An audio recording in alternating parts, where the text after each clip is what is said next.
Assalamualaikum warahmatullahi wabarakatuh. Sampurasun. Nepangkeun wasta simkuring Jenny Siswandi Kurniawan kawit di SMPN genep Darangdan dina raraga mieling basa Indung sadunya hayu urang make basa Sunda dina kahirupan urang sapopoe. Basa Sunda dijaya. Hayu urang pake bahasa Sunda dina gunung catur sapopoe.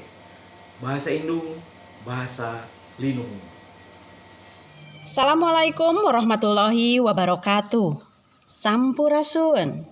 Nepangkeun simkuring Yuni Sundari, guru basa Sunda ti SMP Negeri 2 Kiara Pedes. Dina raraga mieling poe basa Indung sadunya, simkuring seja umajak ka dulur-dulur anu di lembur, ka baraya anu di kota, pikeun ngagunakeun basa Sunda dina gunem catur sapopoe. Basa Sunda dijaya salalawasna.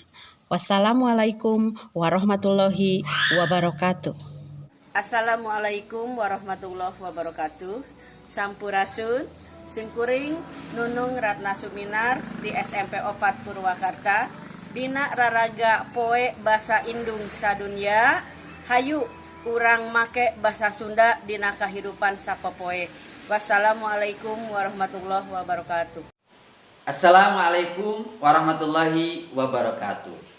Sampurasun. Nepangkeun wasta Pun Hasan Alwan di SMP Negeri Hiji Bojong.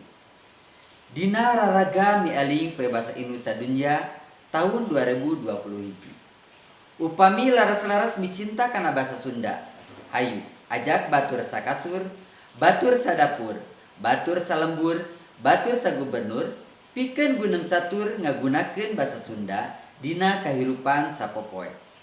Basa Indung, basa Linuhung, basa Sunda hirup hurip di nagrina, tibihari nepi ka kiwari. Basa Sunda dijaya salalawasna. Wassalamualaikum warahmatullahi wabarakatuh.